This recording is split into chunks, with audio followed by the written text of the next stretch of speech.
ప్రపంచంలో ధనిక దేశాలు ఏవంటే మనకు అమెరికా, యూరోప్ ఇలా గుర్తొస్తాయి కదా. సో ఆటోమేటిక్గా ధనిక గ్రామాలు కూడా అక్కడే ఎక్కడో ఉంటాయి అనుకుంటాం. ప్రతి ఏడాది ప్రఖ్యాత సంస్థలు నిర్వహించేటువంటి సర్వేల్లో ఈ దేశాల్లో ఉన్న ప్రాంతాలే ముందు వరుసలో ఉంటాయి కూడా. కానీ నిజానికి ఆ సంస్థలు మన దేశంలో ఓ గ్రామాన్ని విస్మరించినట్టు కనిపిస్తోంది.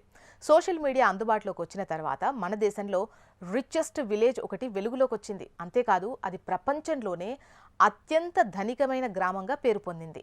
మన దేశంలోని గుజరాత్ రాష్ట్రంలో కచ్ జిల్లాలో మాదపర్ అనే ఒక గ్రామం ఉంది. ఈ గ్రామంలో 7,600 గృహాలున్నాయి. ఇక్కడ ఏకంగా ప్రభుత్వ, ప్రైవేటు బ్యాంకులు మొత్తం 17 ఉన్నాయట. కచ్ ప్రాంతానికి చెందిన మిస్త్రీ అనే ఓ వ్యక్తి ఇక్కడ స్థిరపడ్డాడు. ఆ తర్వాత క్రమక్రమంగా ఈ గ్రామంలో జనాభా పెరిగింది. గుజరాత్ రాష్ట్రంలోని 18 గ్రామాల నుంచి వచ్చిన కొంతమంది ప్రజలు ఇక్కడ స్థిరపడిపోయారు. ఇక బ్యాంకులలో నగదు నిల్వల పరంగా ఇది ప్రపంచంలోనే అత్యంత రిచెస్ట్ విలేజ్గా ఉంది. ఇక్కడ బ్యాంకులో 5,000 కోట్ల వరకు డిపాజిట్లున్నాయట. ప్రతి ఇంటిలో దాదాపు సగటున 15 లక్షల వరకు డిపాజిట్స్ ఉన్నాయి. అయితే ఈ స్థాయిలో ఈ గ్రామంలో డిపాజిట్లు ఏర్పడేందుకు ప్రధాన కారణం ఈ ప్రాంతానికి చెందిన వారి పిల్లల్లో చాలామంది యూకే, అమెరికా, కెనడాలో స్థిరపడ్డారట. ఈ గ్రామంలో ఉన్న జనాభాలో ప్రతి ఒక్కరింట్లో నుంచి ఒక వ్యక్తి ఇతర దేశాల్లో స్థిరపడ్డారు.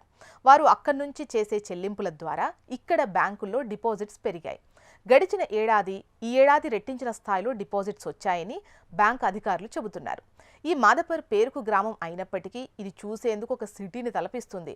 చుట్టూ కొండలు, ఆహ్లాదకరమైన వాతావరణంతో ఆకట్టుకుంటుంది. రోడ్లు కూడా విశాలంగా ఉంటాయి. అత్యంత ఆధునికమైనటువంటి గృహాలుంటాయి. పిల్లలు ఉన్నత విద్యను అభ్యసిస్తూ ఉంటారు. ఈ గ్రామంలో ప్రఖ్యాత స్థాయి విద్యా సంస్థలు కూడా ఏర్పాటయ్యాయి. ప్రభుత్వ, ప్రైవేటు రంగంతో కలుపుకొని మొత్తం 17 బ్యాంకులు ఇక్కడ సేవలు అందిస్తున్నాయి. అంటే డిపాజిట్లు ఏ స్థాయిలో ఉన్నాయో అర్థం చేసుకోవచ్చు. ఇక్కడ ఉన్న వారిలో చాలామంది వ్యాపారాలు సాగిస్తూ ఉంటారు. వ్యవసాయంలోనూ కొత్త కొత్త విధానాలు అవలంబిస్తూ భారీగానే సంపాదిస్తున్నారు. అందువల్లే ఈ గ్రామం ప్రపంచంలోనే బ్యాంకు డిపాజిట్ల పరంగా రిచెస్ట్ విలేజ్గా ఉంది. గ్రామాన్ని ఆదర్శంగా తీసుకొని మిగతా వాటిని కూడా ఇదే విధంగా అభివృద్ధి పదంలోకి తీసుకెళ్లేందుకు గుజరాత్ ప్రభుత్వం అడుగులు వేస్తోంది.